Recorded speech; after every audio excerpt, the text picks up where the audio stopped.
Hallelujah ഹല്ലേലൂയ hallelujah amen hallelujah ഹല്ലേലൂയ hallelujah ആമേൻ. പരിശുദ്ധ പരമദിവ്യകാരുണ്യത്തിന് നേരവും ആരാധനയും സ്തുതിയും പുകഴ്ചയും ഉണ്ടായിരിക്കട്ടെ. പരിശുദ്ധ പരമദിവ്യകാരുണ്യത്തിന് നേരവും ആരാധനയും സ്തുതിയും പുകഴ്ചയും ഉണ്ടായിരിക്കട്ടെ. പരിശുദ്ധ പരമദിവ്യകാരുണ്യത്തിന് നേരവും ആരാധനയും സ്തുതിയും പുകഴ്ചയും ഉണ്ടായിരിക്കട്ടെ. അമ്മേ പരിശുദ്ധയമ്മേ, അമ്മേ പരിശുദ്ധ അമ്മേ, ദൈവമാതാവേ, ദൈവമാതാവേ, കൃപാസനത്തിലൂടെ ഞങ്ങൾക്കും ഞങ്ങളുടെ ദേശത്തിനും അമ്മ മാധ്യസ്ഥം തേടിത്തന്ന എല്ലാ അനുഗ്രഹങ്ങൾക്കും കൃപകൾക്കും ഞങ്ങളിപ്പോൾ ഹൃദയം നിറഞ്ഞ നന്ദി പറയുന്നു. നന്ദി പറഞ്ഞുകൊണ്ട് നമുക്ക് ഒരുമിച്ച് സ്തുതിക്കാം. ഹല്ലേലൂയ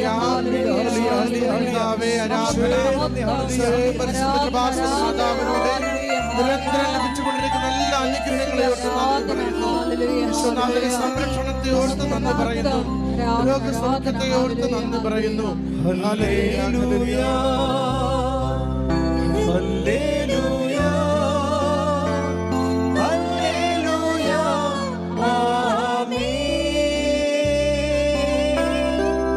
ഹല്ലേലൂയ ഹല്ലേലൂയ ഹല്ലേലൂയ ആമേൻ.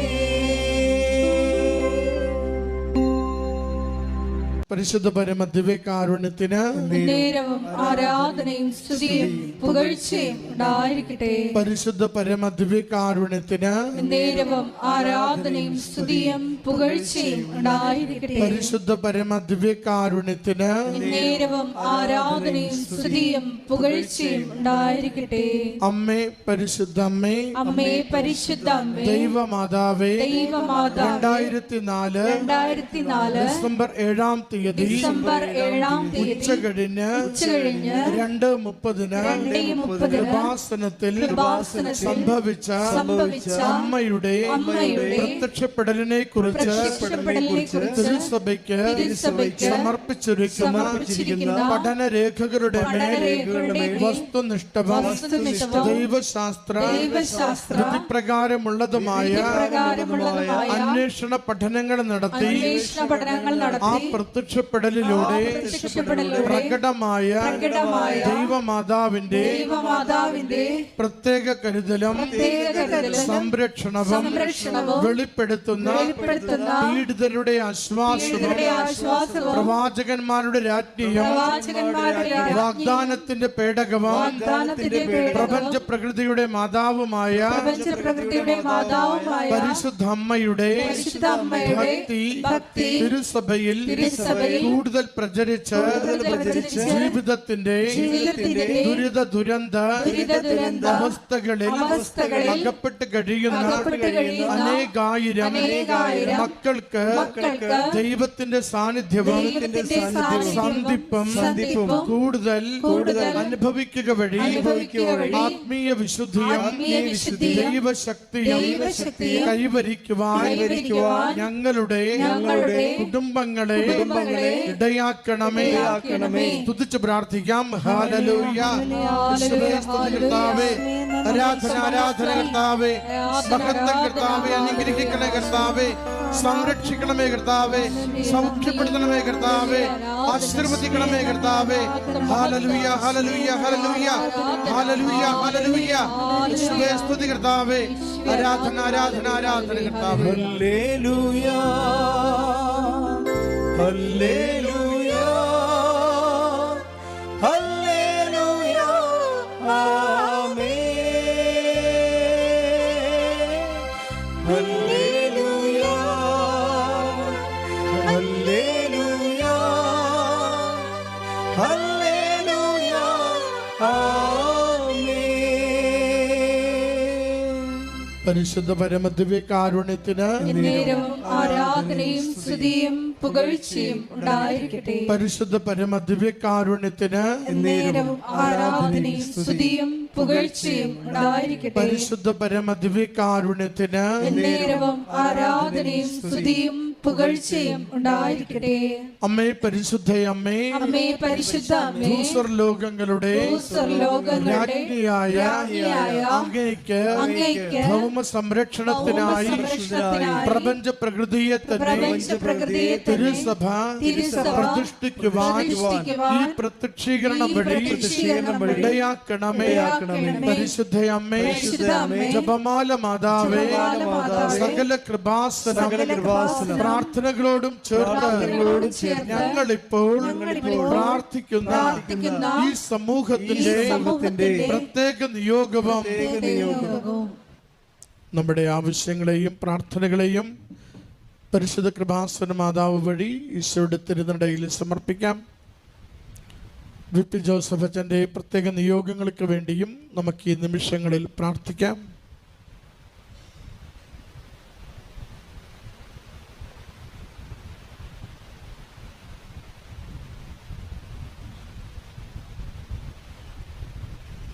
അമ്മയുടെ പ്രത്യക്ഷീകരണത്തിന്റെ ഈ അനുഗ്രഹവേളയിൽ ഞങ്ങൾക്ക് സാധിച്ചു തരുവാൻ കനിയണമേ. ആമേൻ. ഒരുമിച്ച് സ്തുതിക്കട്ടെ. ഹല്ലേലൂയ. യേശുവേ സ്തുതി കർത്താവേ, ആരാധന കർത്താവേ, മഹത്വ കർത്താവേ, സ്തുതി കർത്താവേ, യേശുവേ സ്തുതി കർത്താവേ, ആരാധന കർത്താവേ, മഹത്വം കർത്താവേ, അനുഗ്രഹിക്കണമേ കർത്താവേ, സന്ദേശങ്ങൾ നൽകണമേ കർത്താവേ, സൗഖ്യപ്പെടുത്തണമേ കർത്താവേ. ഹല്ലേലൂയ, ഹല്ലേലൂയ കർത്താവേ, സ്തുതി കർത്താവേ, ആരാധന ആരാധന ആരാധന കർത്താവേ, മഹത്വ കർത്താവേ, ആരാധന ആരാധന കർത്താവേ, സ്തുതി കർത്താവേ, സ്തോത്രം സ്തോത്ര കർത്താവേ, ആരാധന. ഹല്ലേലൂയ, ഹല്ലേലൂയ, ഹല്ലേലൂയ, ഹല്ലേലൂയ, ഹല്ലേലൂയ.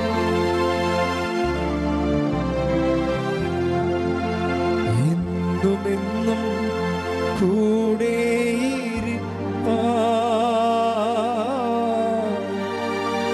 അപ്പമായി തീർന്നവനേ, എന്നുമെന്നും കൂടെയിരിപ്പാൻ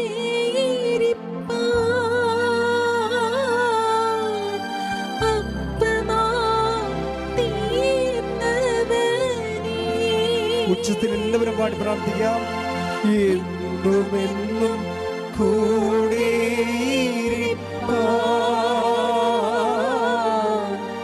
അപ്പമായി തീർന്നവനേ,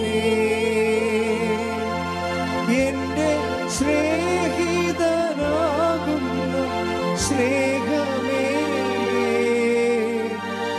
ആരാധന നിനക്കാരാധന. എന്റെ സ്നേഹിതനാകുന്ന സ്നേഹമേ, ആരാധന നിനക്കാരാധന. ഓ ദിവ്യമാ സ്നേഹമേ, ഓ ദിവ്യകാരുണ്യമേ,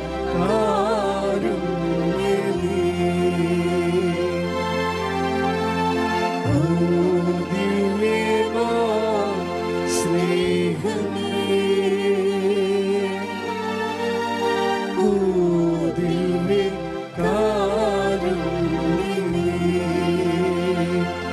തിരുവത്താഴ മേശയിലെ സമ്മാനമേ, തിരുവത്താഴ മേശയിലെ സമ്മാനമേ, ഓ ദിവ്യമാ സ്നേഹമേ, ഓ ദിവ്യകാരുണ്യമേ. കൈകൾ വീശി ഒന്ന് ചേർന്ന് പാടാം. ആരാധന പാടാം മാലാഖമാരൊപ്പം ജീവന്റെ തിരുഭോജ്യമേ. ഉച്ചത്തിൽ എല്ലാവരും പാടാം.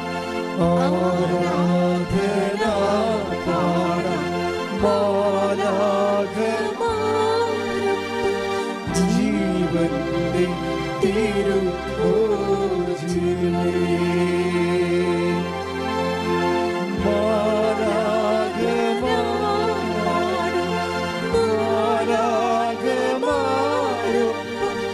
ജീവന്റെ തിരുഭോജിലേ ആരാധന പാടാം. ആരാധന പാടാം ജീവന്റെ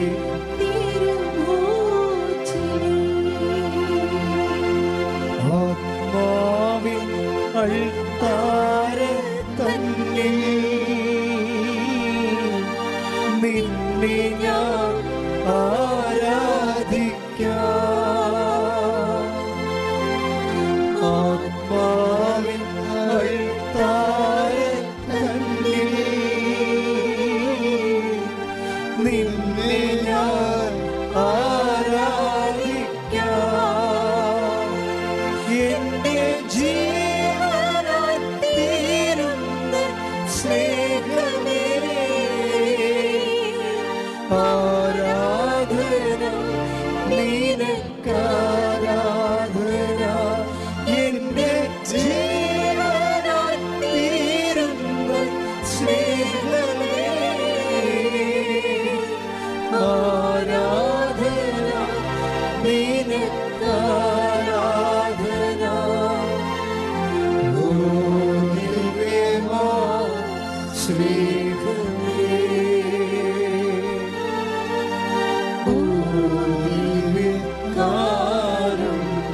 ഒരുമിച്ച് എല്ലാവരും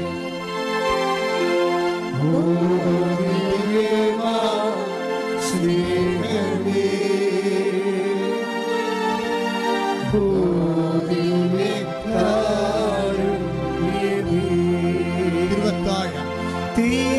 തിരുവത്താഴ മേശയിലെ സമ്മാനമേ തിരുവത്താഴ മേശയിലെ സമ്മാനമേ ഓ ദിവ്യമാ സ്നേഹമേ ഓ ദിവ്യകാരുണ്യമേ. ആരാധന ആരാധന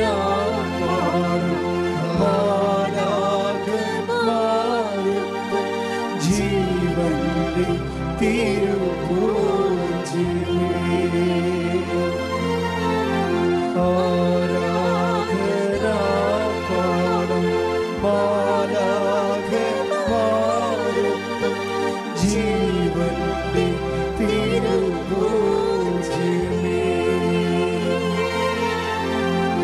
ആരാധന പാടും മാലാഖമാരൊപ്പം ജീവന്റെ തിരുഭോജിലേ.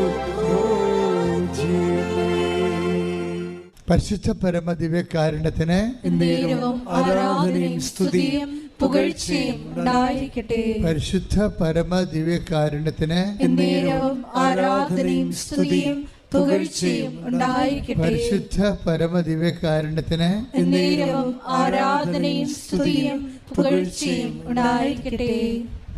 എൻ്റെ പ്രിയപ്പെട്ടവരെ, ഏറ്റവും നല്ല നമ്മുടെ കംപ്ലീറ്റ് ലൈഫ് ഇപ്പം തകിടം മറിഞ്ഞിരിക്കുകയാണെന്ന് വിചാരിച്ചോ? സാമ്പത്തിക പ്രയാസങ്ങളും കുഞ്ഞുങ്ങളുടെ ദുർനടപ്പും വീട്ടിലെ പ്രാർത്ഥനയില്ലായ്മയും അടിക്കടി ഉണ്ടാകുന്ന ദുരന്തങ്ങളും സങ്കടങ്ങളും എല്ലാം കൂടി നിങ്ങളുടെ ജീവിതം ഒരു അലങ്കോലപ്പെട്ടെന്ന് വിചാരിച്ചോ? നിങ്ങളുടെ ഫസ്റ്റ് എയ്ഡ് എന്താണെന്നറിയാമോ? അലങ്കോലപ്പെട്ട് കഴിഞ്ഞാൽ, ജീവിതം അലങ്കോലപ്പെട്ടാൽ, എല്ലാത്തിനൊരു ഫസ്റ്റ് എയ്ഡ് ഉണ്ടല്ലോ. ജീവിതം അലങ്കോലപ്പെട്ടാൽ ഫസ്റ്റ് എയ്ഡ് സാക്ഷ്യങ്ങൾ കേട്ടുകൊണ്ടിരിക്കണം. ഇപ്പം നിങ്ങൾ ആർക്കും വേണ്ട, വീട്ടിൽ തന്നെ നിങ്ങൾക്കൊരു വിലയില്ലെന്ന് വിചാരിച്ചോ?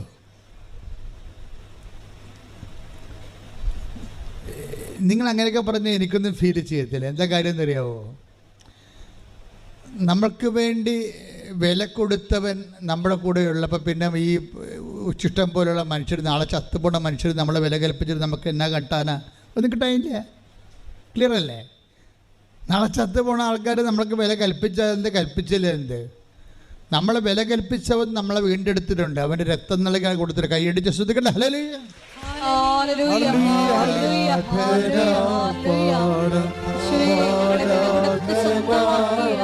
അവിടുത്തെ സ്നേഹത്തിന് കരുതലിന് നന്ദി പറയുന്നു.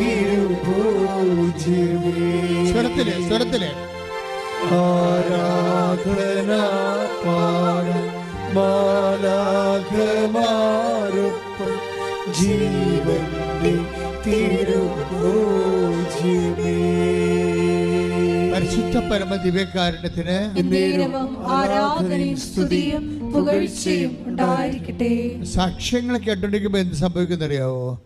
നമ്മളിൽ എനിക്ക് തോന്നി, എനിക്ക് മനസ്സിലായിരിക്കുന്നതാണ്, ഇപ്പം നമ്മൾ വളരെ ക്ഷീണിച്ച് ഞാനൊരിക്കൽ ഈ മല കയറാൻ പോയി, മലയാറ്റൂർ മല. അപ്പോൾ എൻ്റെ 2-3 സുഹൃത്തുക്കൾ കൂടെ ഉണ്ടായിരുന്നു. അപ്പോൾ ഞാൻ മല കയറി അവിടെ എത്തുമ്പോൾ ഭയങ്കരമായിട്ട് തളർന്ന് എനിക്ക് തോന്നുന്നു ഞാൻ തലകറങ്ങിപ്പോന്ന് വിചാരിച്ചോണ്ട് ഞാനൊരു പാറപ്പുറത്ത് അവിടെ ഇരുന്ന ഉടനെ മുകളിൽ എത്തിയിട്ടില്ല, ഇനിയൊരു 1/2 കിലോമീറ്റർ മറ്റും ഉണ്ടെന്ന് തോന്നുന്നു. അപ്പോൾ ഞാൻ ഇങ്ങനെ തളർന്നിരിക്കുമ്പോൾ ഒരു മനുഷ്യനിക്ക് കുരുവില്ലാത്ത ഒരു മുന്തിരിങ്ങ തന്ന്, വലിയത്, ഈ നമ്മുടെ കുരുവില്ലാത്ത വലിയ മുന്തിരിങ്ങ തന്നു. ഒരെണ്ണേ തന്നുള്ളൂ. ഞാൻ ഒരെണ്ണം കഴിച്ചപ്പോൾ തന്നെ കുറച്ച് കഴിഞ്ഞപ്പോൾ എനിക്കൊരു സ്റ്റാമിന കിട്ടി.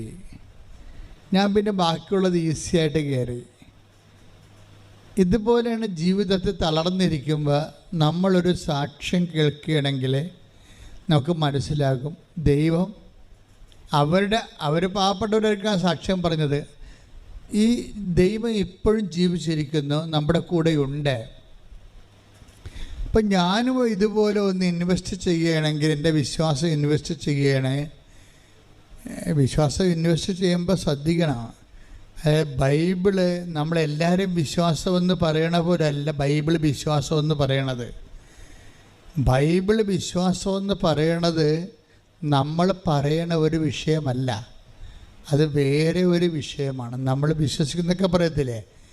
പക്ഷേ ഇപ്പോൾ ഉദാഹരണത്തിന് വിശുദ്ധ മത്തായിയുടെ സുവിശേഷം 21-ാം അധ്യായം 31-32 വചനങ്ങൾ വായിച്ചേ. ശ്രദ്ധിക്കട്ടെ. ഹല്ലേലൂയ, ഹല്ലേലൂയ, ഹല്ലേലൂയ, ഹല്ലേലൂയ, ഹല്ലേലൂയ. യേശുവേ നന്ദി. ഹല്ലേലൂയ, ഹല്ലേലൂയ. ആരാധന പാടും മാലാഖമാരൊപ്പം ജീവന്റെ തിരുഭോജ്യമേ. ആരാധന പാടും മാലാഖമാരൊപ്പം ജീവന്റെ തിരുഭോജ്യമേ. നമ്മളിപ്പോൾ ഈ പാട്ട് പാടി കർത്താവിലേക്ക് ഞാൻ കൈ നീട്ടിയപ്പോൾ കർത്താവ് എന്നെ ഒരു കാഴ്ച കാണിച്ചു. ഒരു ഞണ്ട് ഇങ്ങനെ അത് ചത്ത് മലർന്ന് കിടക്കണതാണ്. അപ്പോൾ ഓൺലൈനിലുള്ളവർ ശ്രദ്ധിക്കണേ, നിങ്ങൾ തീർത്ഥാടനത്തിലുള്ള നിങ്ങളെ ശ്രദ്ധിക്കണം. എന്താണെന്നറിയാവോ? ഞണ്ടെന്നൊക്കെ പറയണത് ഈ ക്യാൻസർ രോഗത്തിൻ്റെ ഒരു അടയാളമാണ്, മെഡിക്കൽ അടയാളമാണ്. അപ്പം അതിൻ്റെ അർത്ഥം കർത്താവ് ക്യാൻസർ രോഗികളെ ഈ കൂട്ടായ്മയെ സുഖപ്പെടുത്തുന്നു എന്നുള്ളതാണ്. കൈയടിച്ചുകൊണ്ട് ശ്രദ്ധിക്കണം.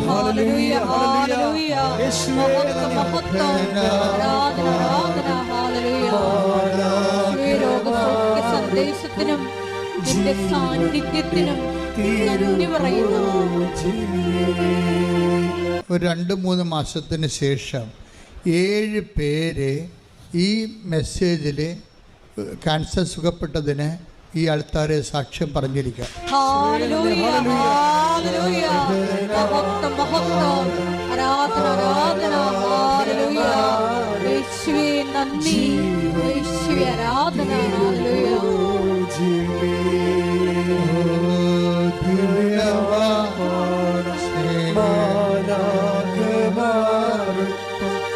ജീവന്റെ തിരുഭോജ്യമേ. പരിശുദ്ധ പരമദിവ്യകാരുണ്യത്തിന് എന്നേരവും ആരാധനയും സ്തുതിയും പുകഴ്ചയും ഉണ്ടായിരിക്കട്ടെ. വചനം കേൾക്കാം. മത്തായി 21, 31, 32 തിരുവചനങ്ങൾ. ഈ രണ്ടു പേരിൽ ആരാണ് പിതാവിന്റെ ഇഷ്ടം നിറവേറ്റിയത്? അവർ പറഞ്ഞു, രണ്ടാമൻ. യേശു പറഞ്ഞു, സത്യമായി ഞാൻ നിങ്ങളോട് പറയുന്നു, ചുങ്കക്കാരും വേശ്യകളുമായിരിക്കും നിങ്ങൾക്ക് മുമ്പേ സ്വർഗരാജ്യത്തിൽ പ്രവേശിക്കുക. എന്തെന്നാൽ യോഹന്നാൻ നീതിയുടെ മാർഗത്തിലൂടെ നിങ്ങളെ സമീപിച്ചു, നിങ്ങൾ അവനിൽ വിശ്വസിച്ചില്ല. എന്നാൽ ചുങ്കക്കാരും വേശ്യകളും അവനിൽ വിശ്വസിച്ചു. നിങ്ങൾ അത് കണ്ടിട്ടും അവനിൽ വിശ്വസിക്കത്തക്കവിധം അനുദപിച്ചില്ല. ഇതിൻ്റെ ഈ വചനത്തിൻ്റെ ഒരു പോക്ക് കണ്ടില്ലേ? ഡിസംബർ 7-ാം തീയതി ഇന്നലെയായിരുന്നു. ഇന്നലെ വെളുപ്പിന് ഈശോ പറഞ്ഞൊരു വചനമാണിത്. എല്ലാ കാലങ്ങളിലും മാതാവിൻ്റെ 2 ദിവസങ്ങളിലാണ് വെളിപാടുണ്ടാകുന്നത്. അത് സ്വപ്നമായിട്ടുണ്ടാകും, ദർശനമായിട്ടുണ്ടാകും, അല്ലെങ്കിൽ ഒരു ഇൻസിഡൻ്റ് ഉണ്ടായിട്ട് ഇൻസിഡൻറ്റിൻ്റെ സുവിശേഷം എടുക്കുമ്പോൾ മെസ്സേജ് ഉണ്ടാകും. ഇങ്ങനെ ദൈവത്തിൻ്റെ അനുഭവങ്ങൾക്ക് ഈ കാലത്ത് ഒരു പഞ്ഞവുമില്ല. പഞ്ഞം നമ്മൾക്കുണ്ടാകുന്നതാണ്. നമ്മൾ ദൈവത്തിൻ്റെ കാര്യങ്ങൾ ശ്രദ്ധിക്കാത്തത് കൊണ്ടാണ് ദൈവത്തിൻ്റെ അടയാളങ്ങളോ അക്ഷരങ്ങളോ ഒന്നും നമുക്ക് മനസ്സിലാകാത്തതിൻ്റെ കാരണം. ദൈവികമായ വെളിപാടുകൾക്കൊന്നും ഒരു പഞ്ഞവുമില്ല. കാര്യം എനിക്ക് കഴിഞ്ഞ ആഴ്ച തന്നെ ഒരു സൂചന ഉണ്ടായിരുന്നു, മാതാവ് വെളുപ്പിനെ സംസാരിക്കുമെന്ന്. കുറേ വിഷയങ്ങൾ സംസാരിച്ചു. ഞാൻ നോട്ട് ബുക്ക് 3 പേജ് എഴുതിയിട്ടുണ്ട്. 3 പേജ് എഴുതിയിട്ടുണ്ട്. അതിൽ ഒരു വിഷയം അവസാനം, ആ മെസ്സേജുകളെല്ലാം അവസാനിക്കുകയാണത് ആ സമയത്ത് ഈ മെസ്സേജിനെ സ്ഥിരീകരിക്കാനുള്ള വചനം വിശ്വാസ പ്രമാണം ചൊല്ലി എടുത്തപ്പോഴാണ് എനിക്ക് ഈ വചനം കിട്ടിയത്. ഏതാണ്? മത്തായിയുടെ സുവിശേഷം 21-ാം അധ്യായം 31, 32 തിരുവചനങ്ങൾ. ഒന്ന് വായിച്ചേ. ശ്രുതികട്ടെ. ഹല്ലേലൂയ. സത്യമായി ഞാൻ നിങ്ങളോട് പറയുന്നു, സത്യമായി ഞാൻ നിങ്ങളോട് പറയുന്നു, ചുങ്കക്കാരും വേശ്യകളുമായിരിക്കും നിങ്ങൾക്ക് മുമ്പേ സ്വർഗരാജ്യത്തിൽ പ്രവേശിക്കുക. എന്തെന്നാൽ യോഹന്നാൻ നീതിയുടെ മാർഗത്തിലൂടെ നിങ്ങളെ സമീപിച്ചു, നിങ്ങൾ അവനിൽ വിശ്വസിച്ചില്ല. എന്നാൽ ചുങ്കക്കാരും വേശ്യകളും അവനിൽ വിശ്വസിച്ചു. നിങ്ങൾ അത് കണ്ടിട്ടും അവനിൽ വിശ്വസിക്കത്തക്ക വിധം അനുദപിച്ചില്ല. ഇത് ഉടമ്പടിയുമായിട്ട് ഒത്തിരി കണക്റ്റഡ് ആയിട്ടുള്ള വാക്കാണെന്ന് തോന്നണം. കാര്യം അല്ലെങ്കിൽ ഇങ്ങനെ ഒരു വചനം വെളിപ്പെടുത്തേണ്ട കാര്യമില്ല. യോഹന്നാൻ, ഈശോ പറഞ്ഞ യോഹന്നാൻ നീതിയുടെ മാർഗത്തിലൂടെ നിങ്ങളെ സമീപിച്ചു. സുവിശേഷത്തിന് പല മാർഗമുണ്ട്. ഭക്തിയുടെ മാർഗമുണ്ട്, അതാണ് പ്രാർത്ഥനയും കാര്യങ്ങളൊക്കെ. നീതിയുടെ മാർഗമുണ്ട്, അതാണ് ഉടമ്പടി മാർഗം. അവൻ പറയണ പോലെ ചെയ്യുന്ന, നമ്മൾ പ്രവർത്തിക്കുന്ന മാർഗം, പ്രവർത്തനത്തിൻ്റെ മാർഗമാണ്. അതിന് ബൈബിൾ വിളിക്കുന്ന പേര് നീതിയുടെ മാർഗമെന്നാണ്. എന്താ കാര്യം? പട്ടാളക്കാർ വന്ന് യോഹന്നാൻ്റെ പ്രസംഗം കേട്ടപ്പോൾ പട്ടാളക്കാർ വന്ന് ചോദിച്ച്, ഞങ്ങൾ എന്താണ് പശ്ചാത്താപിക്കുക? ഞങ്ങൾക്ക് പശ്ചാത്താപമുണ്ട്, പക്ഷേ പശ്ചാത്താപത്തിൻ്റെ ഭാഗമായിട്ട് വാട്ട് വി ഷുഡ് ഡു, ഞങ്ങൾ എന്ത് ചെയ്യണം? അപ്പോൾ എന്താ പറഞ്ഞത്? നിങ്ങൾ ശമ്പളം കൊണ്ട് തൃപ്തിപ്പെടണം. അതാണ് നീതിയുടെ മാർഗം. ആരെയും ഭീഷണിപ്പെടുത്തി കുഴ വാങ്ങിക്കരുത്. കണ്ടാ, ഇതാണ് നീതിയുടെ മാർഗം എന്നാണ്. അതാണ് ഈശോ പറയണത്. യോഹന്നാൻ്റെ പ്രഭാഷണം അതുപോലെ അക്സെപ്റ്റ് ചെയ്തിരിക്കണം കർത്താവ്. അപ്പോൾ ഓരോരുത്തരും യോഹന്നാൻ്റെ അടുത്ത് വന്നിട്ട് ആ ടേക്ക് ദ വേർഡ്, ആ ഭാഗങ്ങളൊന്നും എടുത്തേ. ശ്രദ്ധിക്കട്ടെ. ഹല്ലേലൂയ, ഹല്ലേലൂയ, ഹല്ലേലൂയ, ഹല്ലേലൂയ. യേശുവേ നന്ദി, ആരാധന, ആരാധന. യേശുവേ മഹത്വം, മഹത്വം, മഹത്വം, മഹത്വം. ഹല്ലേലൂയ, ഹല്ലേലൂയ, ഹല്ലേലൂയ, ഹല്ലേലൂയ. യേശുവേ മഹത്വം, മഹത്വം, മഹത്വം, മഹത്വം. ആരാധന മാലാഖമാർക്കും ജീവന്റെ തിരുമോചിനി. ആരാധന മാലാഖമാർക്കും ജീവന്റെ തിരു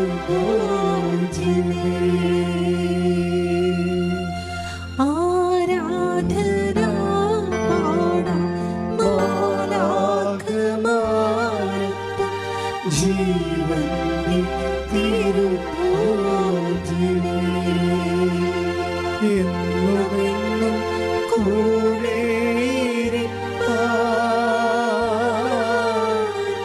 ഒപ്പമായി തീർന്നവരേ.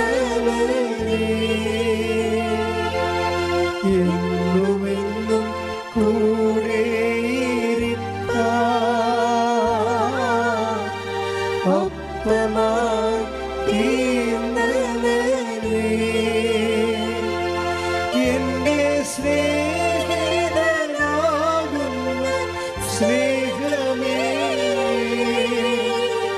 ആരാധന നിനക്കാരാധന. പരിശുദ്ധ പരമദിവ്യകാരുണ്യത്തിന് നേരവും ആരാധനയും സ്തുതിയും പുകഴ്ചയും ഉണ്ടായിരിക്കട്ടെ. ലൂക്ക 3:14. ലുക്ക 3:14. പടയാളികളും അവനോട് ചോദിച്ചു, ഞങ്ങൾ എന്ത് ചെയ്യണം? അവൻ അവരോട് പറഞ്ഞു, നിങ്ങൾ ആരെയും ഭീഷണിപ്പെടുത്തരുത്, വ്യാജമായ കുറ്റാരോപണവും അരുത്, വേതനം കൊണ്ട് തൃപ്തിപ്പെടണം. ഇതാണ് നീതിയുടെ മാർഗം. എല്ലാ പ്രൊഫഷനും ഒരു മാർഗമുണ്ട്. ഇപ്പം നിങ്ങൾ അധ്യാപകരാണെന്ന് വിചാരിക്കുക, അല്ലെങ്കിൽ നേഴ്സാണെന്ന് വിചാരിക്കുക. നിങ്ങളുടെ പ്രൊഫഷൻ അതാണ്. ആ പ്രൊഫഷന് അതിൻ്റെ ഒരു എത്തിക്സ് ഉണ്ട്. ആ എത്തിക്സ് വിട്ട് നിങ്ങൾ അധപ്പതിക്കരുതെന്നാണ് ഈ പറയണത്. അതാണ് നീതിയുടെ മാർഗമെന്ന് പറയണത്. ഇപ്പം നിങ്ങളൊരു മെഡിക്കൽ പ്രാക്ടീഷണറാണ്, ഡോക്ടറാണ്. അപ്പോൾ നിങ്ങളൊരു ഈ അഫയേഴ്സിൽപ്പെട്ടവർക്ക് അബോർഷൻ ചെയ്ത് കൊടുക്കുകയാണെങ്കിൽ ചിലപ്പോൾ അവർ 2-3 ലക്ഷം രൂപ തരും രക്ഷപ്പെടാൻ വേണ്ടി. ആരെങ്കിലും ചെയ്യട്ടെ, നിങ്ങളെന്തിനാണ് ആ രക്തത്തിൽ പങ്കെടുക്കണത്? മനസ്സിലായില്ലേ? അതാണ് നീതിയുടെ മാർഗം. ഇപ്പം നിങ്ങളൊരു ഡോക്ടറാണ്. ചില ഡോക്ടർമാർ ഇങ്ങനെ അബോർഷൻ ക്ലിനിക്ക് തന്നെ ഉണ്ടാക്കി വെച്ചിട്ടുണ്ട്, അമേരിക്കയിലൊക്കെ ഉള്ളതുപോലെ. രഹസ്യമാണ്, പുറത്ത് എഴുതി വെച്ചിട്ടില്ല, പക്ഷേ രഹസ്യമാണ്. ആര് വന്നാലും ഇപ്പോൾ ഈ ലവ് അഫയേഴ്സിനും കമിതാക്കൾക്ക് അറിയാം എവിടെയാണ് അബോർഷൻ നടത്തണമെന്ന്. അപ്പോൾ അവർ ആ സ്ഥലത്തേക്ക് പോകും. അവർക്ക് വേറെ ഒരു ചികിത്സയും വേണ്ട, ഈ കുഞ്ഞുങ്ങളെ കൊന്നു കൊടുത്താൽ മതി. അതിനേക്കാൾ നല്ല അവർ ഇറച്ചിക്കട നടത്തണമെന്ന്. അതാണ് വിഷയം. കുറച്ച് കഴിയുമ്പോൾ ഈ പ്രൊഫഷണൽ ജസ്റ്റിസ് ഉണ്ട്.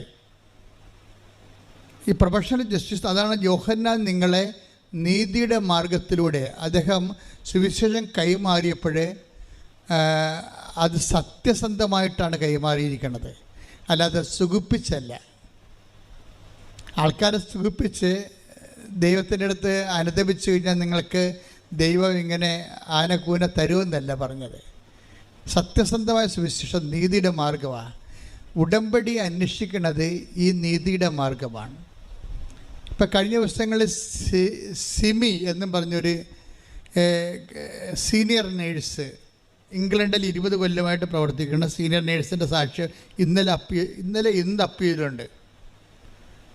പെട്ടെന്നാണ് റീച്ച് ചെയ്യുന്നുണ്ടത്. 11,000 ആയെന്ന് തോന്നണം. പെട്ടെന്ന്. കാര്യം സത്യസന്ധമായ വെടിച്ചിൽ സാക്ഷ്യമാണ്. എന്താ സിമി പറയണത്? എന്താണ് സിമി ഒരിക്കൽ ഇവിടെ വന്ന് എങ്ങനെ വന്നതാണ്? മാതാവിൻ്റെ അടുത്ത് അവളുടെ അമ്മ നേർച്ച നേർന്ന്, ആ സഹോദരിയുടെ അമ്മ നേർച്ച നേർന്ന്. അപ്പം അമ്മയോട് പറഞ്ഞ്, ഞാൻ ആവശ്യമായിട്ട് പള്ളിയും പ്രാർത്ഥനയൊക്കെ ഉള്ള ആളാണ്, അമ്മ എനിക്ക് വേണ്ടി പ്രത്യേകിച്ച് നേർച്ച ഒന്നും നേരണ്ട. ഇങ്ങനെ ലോകം മുഴുവനുള്ള ധ്യാനകേന്ദ്രത്തിൽ എന്നെക്കുറിച്ച് നടക്കേണ്ട കാര്യം എല്ലാം ഉണ്ട്. അമ്മയെ വഴക്കിട്ടുകൊണ്ടാണ് അവരിവിടെ വരണത്. ഇവിടെ വരുമ്പോൾ കോവിഡായിരുന്നു. കോവിഡിൻ്റെ ടൈം കഴിഞ്ഞ് വന്നപ്പോൾ ചെറിയ കോവിഡ് മാന്യമൊക്കെ ഉണ്ടായിരുന്നു. അപ്പോൾ ആ അമ്മ എന്തോ കാര്യം ഉടമ്പടിയെക്കുറിച്ച് അറിയത്തില്ല. അവർക്ക് എന്തോ എഴുതി കൊടുക്കുന്ന പരിപാടിയാണ്, അതുകൊണ്ട് പെട്ടിയിടുന്ന പരിപാടിയാണെന്നാണ് അമ്മ ധരിച്ചത്. അപ്പോൾ അമ്മ എന്തോ എഴുതി കൊടുത്ത് ഇവിടുത്തെ സിസ്റ്ററിന് കൊടുത്ത്. അപ്പോൾ അന്നുണ്ടായിരുന്ന സിസ്റ്റർ പറഞ്ഞ്, ചേച്ചി ഇത് ഇപ്പോഴല്ല ചെയ്യണത്, കുറച്ച് ടൈം എടുക്കും, ഇപ്പോൾ ഇങ്ങനെ എഴുതിയിട്ട് സ്വീകരിക്കത്തില്ലെന്ന് പറഞ്ഞു. അപ്പോൾ ഈ സിമി അവിടെ നിന്ന് വെച്ചാൽ പറഞ്ഞു, ഇതെന്താ മാതാവ് ഇപ്പോൾ സ്വീകരിക്കത്തില്ലേ, മാതാവ് എന്താ അവധിക്ക് പോയിരിക്കണമെന്ന് ചോദിച്ചു. 10 വർഷം ചോദിച്ചതാണ്. ചില ആൾക്കാർക്ക് അങ്ങനെ തോന്നും പെട്ടെന്ന്, അവരുടെ ഒരു മെൻ്റൽ സ്ട്രക്ചർ അനുസരിച്ചുണ്ട്.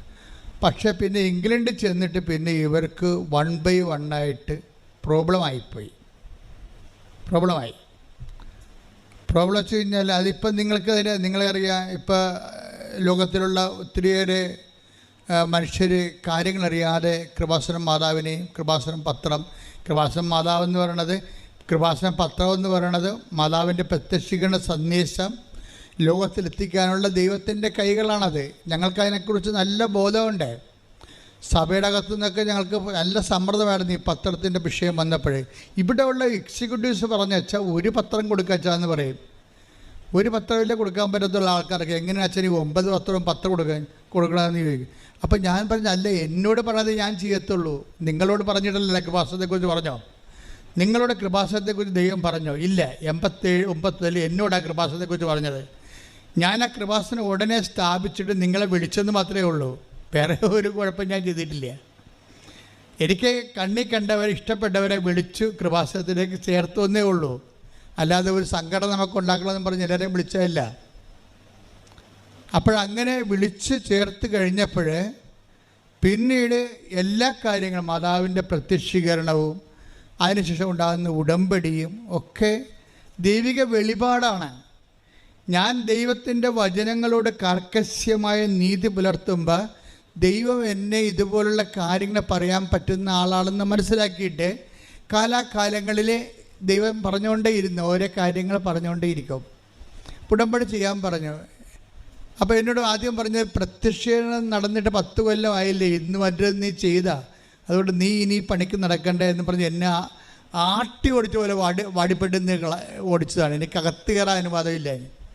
നിങ്ങളോടൊക്കെ ഞാൻ അത് പല പ്രാവശ്യം പറഞ്ഞിട്ടുള്ളതാണ്.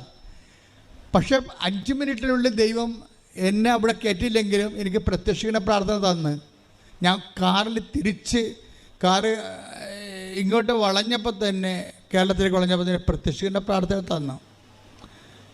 ആ പ്രത്യക്ഷീകരണ പ്രാർത്ഥനയാണ് ഇന്ന് നമ്മൾ എല്ലാ ദിവസവും വെളുപ്പിനെ 5 മണിക്ക് അച്ഛൻ ചെല്ലത്തില്ലേ, 20-ാം വർഷം ആ പ്രത്യക്ഷ പ്രാർത്ഥന ചെല്ലണത്. അത് ചെറിയ പ്രത്യക്ഷ പ്രാർത്ഥന ഇരുന്നത്. അമ്മയുടെ പ്രത്യക്ഷീകരണത്തിൻ്റെ ആദ്യത്തേത് ദശക പ്രാർത്ഥന, ഇപ്പോൾ ദശകം 20 വർഷമായതിൻ്റെ പ്രാർത്ഥനയാണ്. ആ പ്രാർത്ഥന കുറേ നാൾ പ്രാർത്ഥിച്ചു കഴിഞ്ഞപ്പോഴാണ് പിന്നെ അമ്മ ഉടമ്പടിയെക്കുറിച്ച് പറയണത്. ഇപ്പോൾ ഉടമ്പടിയെക്കുറിച്ച് എന്താ പറഞ്ഞത്? ഇപ്പം എന്താ പറഞ്ഞിരിക്കുന്നത്? ഉടമ്പടി യോഹന്നാൻ്റെ നീതിയുടെ മാർഗമായിട്ട് ഇതിന് ബന്ധമുണ്ടെന്നാണ് പറയണത്. ഇപ്പം പറഞ്ഞു കേട്ടില്ലേ, ഇന്നലെ അമ്മയുടെ പ്രത്യക്ഷീകരണത്തിൻ്റെ വെളുപ്പാങ്കാലമാണ്. എന്താ പറയണത്? ഉടമ്പടി നീതിയുടെ മാർഗമാണെന്ന് ജനങ്ങളോട് നീ പറയണം. അല്ലാതെ പ്രാർത്ഥന മാത്രം ചൊല്ലിക്കൊണ്ടിരിക്കരുത്. വീട്ടിൽ പോയി പ്രത്യക്ഷ പ്രാർത്ഥന ചൊല്ലിക്കൊണ്ട് മാത്രം ഇരുന്നുകൊണ്ട് ദൈവത്തിൻ്റെ അനുഗ്രഹം അടിച്ചു മാറ്റാൻ വേണ്ടി ആരും മസിൽ പിടിക്കേണ്ട കാര്യമില്ല. അതാണ് പച്ചക്ക് പറയുകയാണ് സംഭവം. ജീവിതം കറക്റ്റ് ചെയ്യാതെ പ്രാർത്ഥിച്ച് മാത്രം ഇരുന്ന പിച്ചുമ്പയും പറഞ്ഞ ആൾക്കാർ പോലെ ഇരിക്കും. ഉടമ്പടി ഒരു പ്രാർത്ഥനയുടെ മാർഗമല്ല, മറിച്ച് എന്താണ്, അത് പ്രാർത്ഥനയെ സപ്പോർട്ട് ചെയ്യുമ്പോൾ തന്നെ ബേസിക്കായിട്ട് നീതിയുടെ മാർഗമാണ്. ഒന്നൊരു വായിച്ചമാറ്. എന്തെന്നാൽ യോഹന്നാൻ നീതിയുടെ മാർഗത്തിലൂടെ നിങ്ങളെ സമീപിച്ചു. നിങ്ങൾ അവനിൽ വിശ്വസിച്ചില്ല. ഇതാണ് പ്രശ്നം. ഉടമ്പടി മാർഗത്തിലൂടെ നിങ്ങളെ സമീപിക്കുന്നു. നിങ്ങൾ ഉടമ്പടി ചെയ്തിട്ടുണ്ട്, പക്ഷേ ഉടമ്പടി ചെയ്ത കുറേ ആൾക്കാർ ദൈവം വിശ്വസിക്കണില്ല. ഇതാണ് ഇതിൻ്റെ ട്രാജഡി. ഉടമ്പടി ചെയ്ത അണ്ണന്മാർ കേൾക്കണം കേട്ടോ. ഉടമ്പടി ചെയ്ത 50% പേരെയെങ്കിലും ദൈവം വിശ്വസിക്കണില്ല. എന്താ കാരണം? യോഹന്നാൻ നീതിയുടെ മാർഗത്തിലൂടെ വന്നു. വായിച്ചേ. എന്തെന്നാൽ യോഹന്നാൻ നീതിയുടെ മാർഗത്തിലൂടെ നിങ്ങളെ സമീപിച്ചു. നിങ്ങൾ അവനിൽ വിശ്വസിച്ചില്ല. എന്ന് വെച്ചാൽ അതിന്റെ അർത്ഥം എന്താണ്? പട്ടാളക്കാരും അത് ചോദിച്ചു, ഞങ്ങൾ എന്ത് ചെയ്യണം? അപ്പൊ യോഹന്നാൻ എന്ത് പറഞ്ഞു? നിങ്ങൾ ആരെയും ഭീഷണിപ്പെടുത്തരുത്. കിമ്പളം മേടിക്കാനല്ല ഭീഷണിപ്പെടുത്തുന്നത്. എല്ലാ വീടുകളിലൊക്കെ കയറിയിട്ട് ഭീഷണിപ്പെടുത്തിയിട്ട് അപ്പം എടുത്തുകൊണ്ട് പോവുക അന്നത്തെ പട്ടാളക്കാരുടെ മെയിൻ പരിപാടിയായിരുന്നു. വസ്ത്രം എടുത്തുകൊണ്ട് പോവുക, പെണ്ണുങ്ങൾ മാത്രമുള്ള സ്ഥലത്ത് നിന്ന് അവരെ ഡിസ്റ്റർബ് ചെയ്യുക, ഇതാണ് അവരുടെ അഴിമതി. അന്നത്തെ റോമാൻ പട്ടാളക്കാരല്ലേ, അവരുടെ അഴിമതി അതാണ്, നമ്മൾ കണ്ടതാണത്, ബൈബിളിലുണ്ടത്. അപ്പോൾ ആരെയും ഭീഷണിപ്പെടുത്തരുത്. പിന്നെ എന്താണ്? വേതനം കൊണ്ട് തൃപ്തിപ്പെടണം. അത് നിസ്സാര കാര്യമല്ല. അതാണ് അതിന് ദൈവം പറയണത്. ഇപ്പം നിങ്ങൾ ശമ്പളം വാങ്ങിക്കുന്നു എങ്കിലും നിങ്ങൾ കിമ്പളം വാങ്ങിക്കുകയും ചെയ്യുന്നുണ്ട്. എന്താ കാര്യം വെച്ച് കഴിഞ്ഞാൽ, കിമ്പളം വാങ്ങിച്ചു കഴിയുമ്പോൾ സ്വാഭാവികമായിട്ട് ദൈവം നിങ്ങൾക്ക് ഭക്ഷണം കഴിക്കാനും, അയാൾ എന്താ യോഹന്നാൻ എന്താ പറയണമെന്നറിയാവോ? എന്തുകൊണ്ട് കിമ്പളം വാങ്ങിക്കേണ്ടെന്നാണ് പറയണമെന്നറിയാവോ? അതായത് നിങ്ങളുടെ ശമ്പളം കൊണ്ട് നിങ്ങൾ തൃപ്തിപ്പെടണം. ഇവിടുത്തെ മെയിൻ പ്രശ്നം അതാണല്ല. ഇപ്പോൾ 1,00,000 രൂപ ശമ്പളമുള്ള ആളിനെ എന്തുകൊണ്ടാണ് മറ്റുള്ളവരുടെ ഈ നക്കാപ്പിച്ച ചട്ടിയിൽ കൈയിട്ട് വരണ? എന്താണ്? അയാൾക്ക് തൃപ്തിയില്ല. അവർക്ക് തൃപ്തി ഇല്ലെങ്കിലും ഇത് ഒരു മാനസിക രോഗമാണ് തൃപ്തി ഇല്ലെന്ന് പറയണത്. അല്ലാതെ അത് ഒരു മാനസിക പ്രശ്നമല്ല. തൃപ്തി ഇല്ലെന്ന് പറയണത് ഒരു മാനസിക രോഗമാണ്. എന്താ കാര്യം? ഒരു ലേഡി, ഒരു 10-40 വയസ്സുള്ള ലേഡിയുടെ ഒരു വീഡിയോ ഇറങ്ങിയിട്ടുണ്ട്, നിങ്ങൾ കണ്ടാന്നറിയത്തില്ല. അവർ പറയണത്, ഞാൻ ആഫ്രിക്കക്കാരുമായിട്ട് ശയിച്ചിട്ടുണ്ട്, പോരെ ഇന്ത്യക്കാർ, എന്നിട്ട് ഇംഗ്ലീഷുകാർ. ഒരു ലേഡി പച്ചക്ക് പറയണ അവിടെ ഇരുന്നുണ്ടേ, ഈ ലോകത്തിലുള്ള ഓരോ രാജ്യത്തിലുള്ള ആൾക്കാരുമായിട്ട് അവർക്ക് ശാരീരിക ബന്ധമുണ്ടെന്നാണ്, എന്നിട്ടും ഈ ആൾക്ക് തൃപ്തിയില്ല. അതൊരു മാനസിക രോഗമാണ്. സുവിശേഷത്തിൻ്റെ പ്രധാനപ്പെട്ട ഉദ്ദേശം, നിങ്ങൾ അവറേഷൻസ് കാണിക്കുമ്പോഴേ, സെക്ഷൽ അവറേഷൻ ആയാലും ശരി, നിങ്ങളുടെ ജീവിത പങ്കാളിയുമായിട്ട് നിങ്ങൾക്ക് തൃപ്തിപ്പെടാൻ പറ്റണില്ല എങ്കിൽ അതിന് നിങ്ങൾ ബാക്കി ഒരു ഔട്ട് പോസ്റ്റൊക്കെ ഉണ്ടാക്കിയെടുക്കണമെന്നുണ്ടെങ്കിൽ നിങ്ങൾക്ക് വേണ്ടത് എന്താണെന്നറിയാവോ? അങ്ങനെ ഒരു ഔട്ട് പോസ്റ്റ് ഉണ്ടായാൽ എത്ര ഔട്ട് പോസ്റ്റ് ഉണ്ടാക്കിയെടുത്താലും ശരി, സ്റ്റെപ്പിനെ ഉണ്ടാക്കിയെടുത്താലും നിങ്ങളുടെ ആർത്തി തീരത്തില്ല. ആർത്തിക്ക് അഭിഷേകമാണ് മരുന്നെന്ന് പറയണത്. ആർത്തിക്ക് മരുന്നില്ലല്ലോ, ആർത്തിക്ക് മരുന്നില്ല. ആർത്തിക്ക് മരുന്ന് ബൈബിളിൽ മാത്രമേ ഉള്ളൂ. അതിന് അഭിഷേകമെന്നാണ് പറയണത്. അതുകൊണ്ടാണ് 5 ഭർത്താക്കന്മാരുണ്ട്. സ്ത്രീയോട് ഈശോ എന്താ പറയണത്? ഈ വെള്ളം കുടിക്കണവൻ ഇനിയും ദാഹിക്കും. അതല്ലേ 4:13 എടുത്തേ. യേശു പറഞ്ഞു, ഈ വെള്ളം കുടിക്കുന്ന ഏവനും വീണ്ടും ദാഹിക്കും. കണ്ട, 5 ഭർത്താക്കന്മാരെ വെച്ച് ഉപയോഗിച്ചുകൊണ്ടിരിക്കുന്ന സ്ത്രീയോടാണ് ഈശോ പറയണത്. എന്താ പറയണത്? നിനക്ക് 6 അല്ല 60 ഭർത്താവ് ഉണ്ടായാലും പിന്നെ ഈ കലാപരിപാടി തുടങ്ങിക്കൊണ്ടേയിരിക്കും, വീണ്ടും ദാഹിക്കും. പിന്നെ എന്തായാലും മറുപടി ഉണ്ട്. എന്താ ചെയ്യണത്? എന്നാൽ ഞാൻ നൽകുന്ന വെള്ളം കുടിക്കുന്നവന് പിന്നീട് ഒരിക്കലും ദാഹിക്കുകയില്ല. ഞാൻ നൽകുന്ന ജലം അവനിൽ നിത്യജീവനിലേക്ക് നിർഗളിക്കുന്ന അരുവിയാകും. അതായത് തന്നിൽ വിശ്വസിക്കാതിരുന്നവർ സ്വീകരിക്കാതിരുന്ന പരിശുദ്ധാത്മാവിനെ കുറിച്ചാണ് അവനിത് പറഞ്ഞത്. അതാണ് അഭിഷേകത്തിൻ്റെ ആത്മാവ്.